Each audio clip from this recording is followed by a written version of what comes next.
Hi, I'm Sarah Barrett-Neal, Gallery Manager at the Glen Arbor Arts Center. As part of the Arts Center's exhibition, Paperwork, I'm in conversation with studio artist and educator Geo Rutherford about the topic of artist books.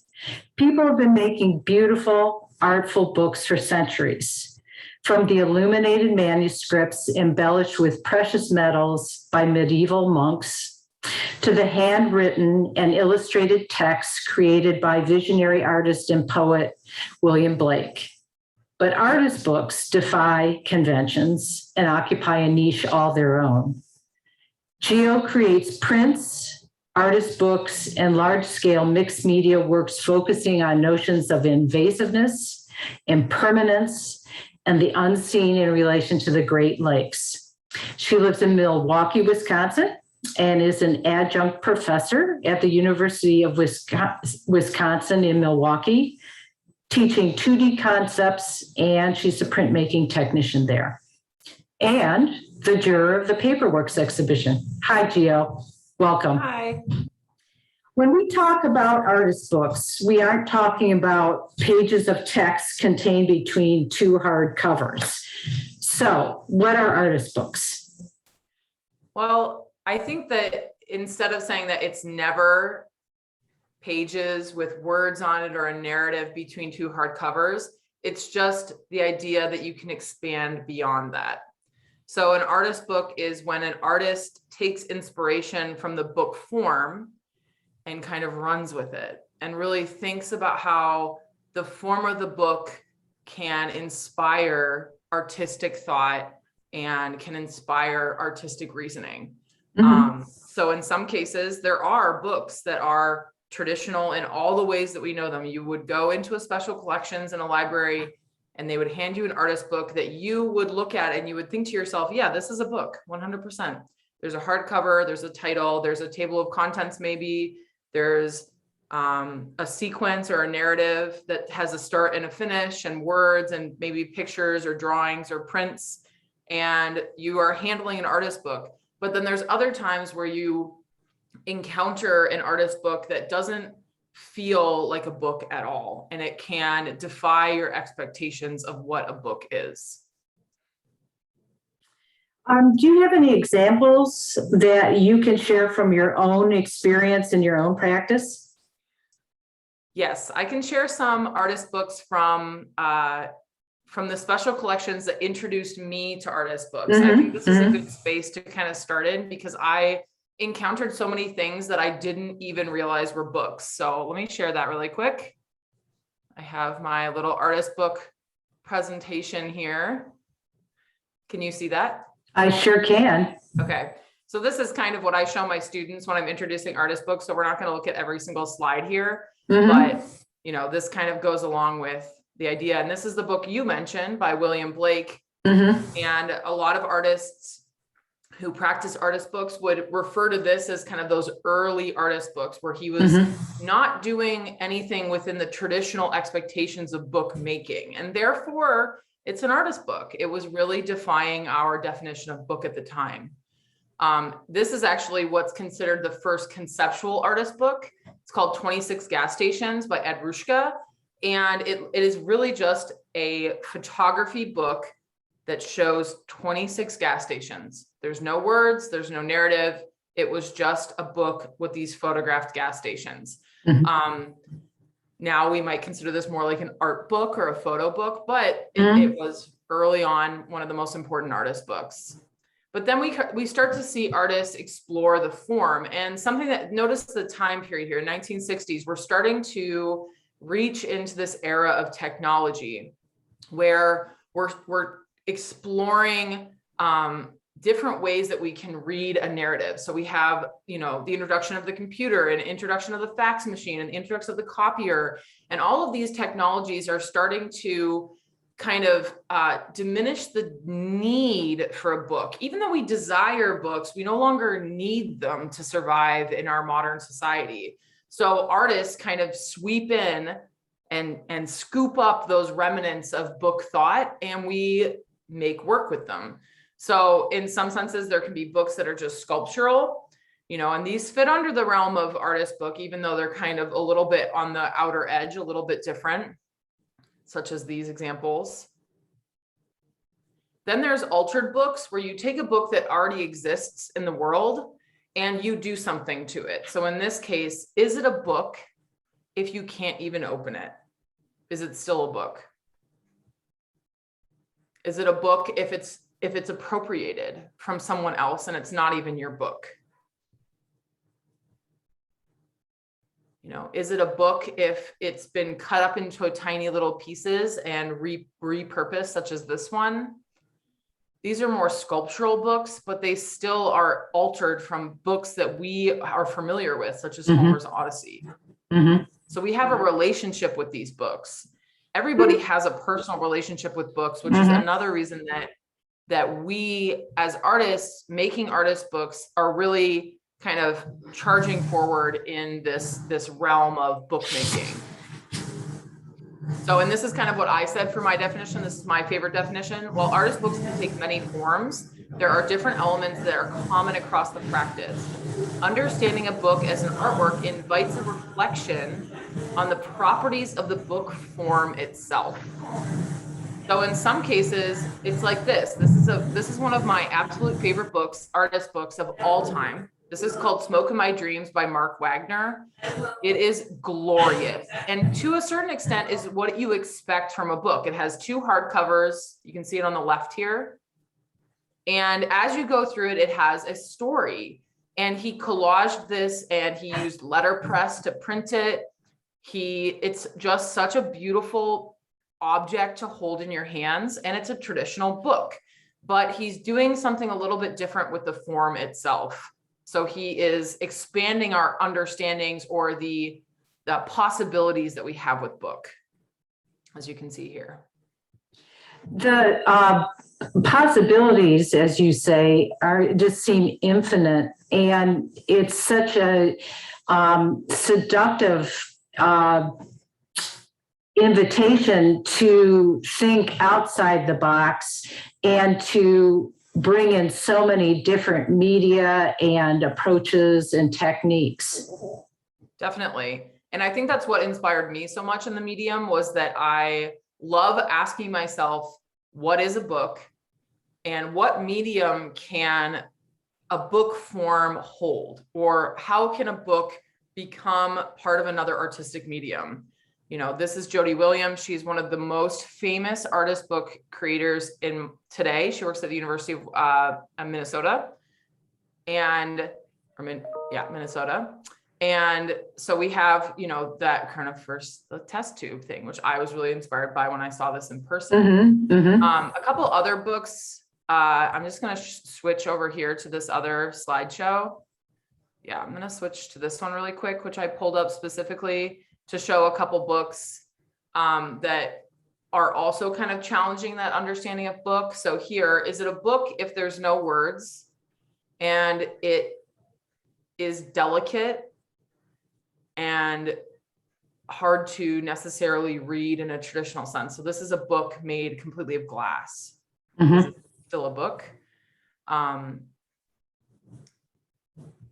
Is it a book if it's, if it opens and reveals? Are these definitions that we have of book? If it does tell a story, whether that story is direct or if it is indirect, if it is easy access or if it is more randomized, such as this book, which is The Pharmacy of Crippling Hope by Jessica Poor, who is a Milwaukee artist. And this one is, as you kind of see, it's a pill bottle. It's a prescription pill bottle. And on the cover, it says something like, take 1 or 2 tablets by mouth, take as many as you want, you are still going to die. And on the inside, there's bad advice. So it says things like run with scissors or join a cult, don't brush your teeth.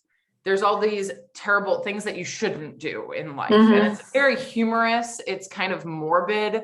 But, would you call this a book? Like, it's kind of interesting because I think this book to me was the greatest inspiration for what I ended up doing, because it truly broke down our understandings of book. She also made this piece, which is quite disturbing and kind of quirky and fun. And, you know, is it a book is kind of fun to ask yourself. And then I showed this one already, but so yeah. You know, if someone wants to go through the exercise of being challenged in the abstract, I think that artist books present a great opportunity. They just don't fit square peg in a square peg in a square hole. Describe the range of ways in which you've interpreted the artist book. I think I can actually show you some here. I've got, actually, we were just on that exact screen here when we pulled this up. So this is my experiments. So I've done a lot of experimentation with artist books ever since I kind of went in. The fun thing about artist books is you can walk into a library normally and they have an artist book section. It's called special collections. And, you know, in that special collections, they sometimes have original Shakespeare's, or they'll have, you know, illuminated manuscripts, but then a lot of times they'll also have artist books, because artist books kind of bridge that boundary between the art world and the library world, or the, you know, the reading world. And so a lot of times it's like, do they belong in a gallery or do they belong in a library? It's kind of, nobody's quite sure. So here are some experiments I've done by asking myself, like, what is a book? You know, I made this book. It's kind of hard to see here. And yet again, it was an experiment, so they're not beautiful. But this book was about my mother's scoliosis. So, you know, it's a flag book. So you can read it, when you open it, you can read it traditionally. You can like go through it page by page and kind of read it in a normal sense. But then as you can see, you can kind of start to get the impression of something more than that. And then when you pull it flat and pull it apart, you can see this x-ray of my mother's spine. So this is a fun exploration because it's a single image that you're getting like pieces of as you go through it. And then, you know, you pull it apart and there's a spine on the spine of this book, you know? So that was kind of an interesting exploration. So some of these explorations are about form. They're about trying new types of, you know, single stitches, or like doing a pamphlet stitch, or doing a perfect binding. Like sometimes with books, understanding the craft of bookmaking is important for exploring the book itself. And these are cases where I was just trying new things. I was trying an accordion fold here. I was trying to tell a story that could go forwards and backwards. How can a story have kind of that continual? I was trying, this book was for the inspiration of aura. Like, what is aura? First of all, aura is something beyond. And this book has no words. It is covered in zebra and quagga mussel shells. And as you go through it, they're crunchy, they're uncomfortable to touch. It has a tactile quality that you don't want to, you like don't actually want to be involved with. And it's like dripping, like pieces of these mussels are kind of falling out of the book as you go through it, which is kind of how they spread around the Great Lakes. So that book ends up being more about aura. Geo, can I break in just a second with this one? I think this is a great opportunity to talk about materials. I know that so much of your creating is informed by the Great Lakes. So you've brought in invasive shells to become part of one of the books. Talk about the papers you use and how paper fits into the whole religion of artist books. Paper and artist books have gone hand in hand for centuries. From those first books that were made from animal skin until the first printed books, you know, in the time of early bookmaking, early letterpress, where the paper suddenly hit the ground running with cotton paper, or rag paper. That was like this crazy new invention, which made it possible to print in the way that we kind of have a relationship with today. And then we got to paper made from wood. And so paper and books have kind of had this really important continual history. And artists today respect and love that history. In fact, it was kind of interesting timing for that question, because this book is entirely made of handmade paper, except for these pieces on the back here, which are more of like a Duralar kind of material. This like this really artificial type of paper. So it's kind of to juxtapose the handmade paper. I love paper making. Inclusions are so important in what I do. I do a lot of zebra and quagga mussel inclusions into paper, where the paper is then made hand in hand with these mussels. And paper can be something that can really tell part of the story of the artist book, whether you're using a BFK Reeves, which is kind of a more traditional cotton paper, or if you're using a paper such as Hanji, which is a Eastern paper. The Eastern papers have also really made such a huge impact on our relationship with artist books today. And I find myself using them. A lot of these prints are done on Eastern paper, which has kind of that translucency, so that when I glue it down, you can kind of see through it to different aspects here. So yes, paper is so important to artist books, and paper makers have a really strong relationship with bookmakers. They're kind of hand in hand. It's amazing how important these old hand processes are to the whole art of bookmaking and artist bookmaking. Definitely. It's a good way of keeping them alive, I think. Talk a little bit about the role of text in your books. Yet again, we are in such an interesting book here to look at for text. Text, I am not a writer, and I've never been that comfortable with creative writing. I feel like I actually need to go take a class on it. Now that I'm exploring artist books, I feel like there's a much larger place in my life for text and thinking about story and narrative and structure and so on and so forth. So a lot of my explorations with text have been very new. Like, I'm not as comfortable with text, but in a book like this, I was exploring text, where I was trying to play with the way that you encounter certain words in this book. So all of these are full words. So here at the beginning, you can see that says gas, but then when you flip the page, you put down gaslight. So then it becomes a full word, gaslight. Then you have a, and then ashore, lability, which is another word, but it also breaks down to ability. Same with S, and then slaughter, but also says laughter. So I was kind of playing with text in this example of a book. I don't always play with text. In another book that I made, then on the back, you can kind of see that this says ballast water, which is how all the invasive species got into the Great Lakes. And then this book this is the book that I made that kind of has done a lot of different things. And this was the first iteration of it, where I was kind of exploring my concepts of book. Sorry, we're kind of going through this happened in this order, but I think it's relevant. And this was kind of an interesting interpretation of book, because I took all of my beach finds, so everything I found on the Great Lakes beaches, and I placed them into these tubes. And this was kind of the very first experiment with it. I really didn't know what I was doing yet, but then I ended up going ahead and adding, we're gonna go past that. I ended up going ahead and adding labels to this. So then that's kind of become something that I'm more comfortable with when it comes to creative writing, is these punny and sarcastic kind of labels. Here, I'll get to, so you can see one. You can kind of see all the labels on there, but here's an example of one. I kind of like to play with pop culture and puns and humor and, subtle references and so on and so forth. So I've done a lot with writing in the last 2 years of my life.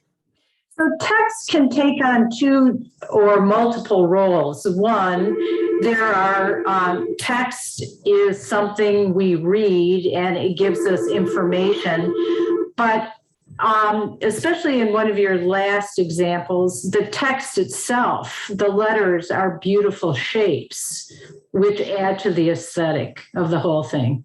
Oh, definitely. Yeah. You can, if we go back to Smoke in My Dreams by Mark Wagner, he was using text to kind of describe this tumbling, the effect of dreams, Mhm. you know, where a lot of the dreams end up just being these letters that are all scrambled together from the printing press. So yes, I definitely believe that artists can use text in a literal and non-literal way to get a different kind of purpose across, because our relationship with text is so acute. Thank you, Geo. I just really enjoyed this. I wanted to ask you, though, if people want to see more of your work, how do they do that? I have a couple different, I have a website that is georutherford.com. Then I also have a pretty large platform on social media that I use. So I use Instagram and I use TikTok to kind of show work that I'm doing and kind of putting new ideas out there. So, yeah. The Paperworks exhibition will continue through March 24 in the Arts Center's gallery, and it's also online at glenarborart.org exhibits. Thanks again, Geo, and I want to thank everyone for watching, and we'll see you next time. Thank you.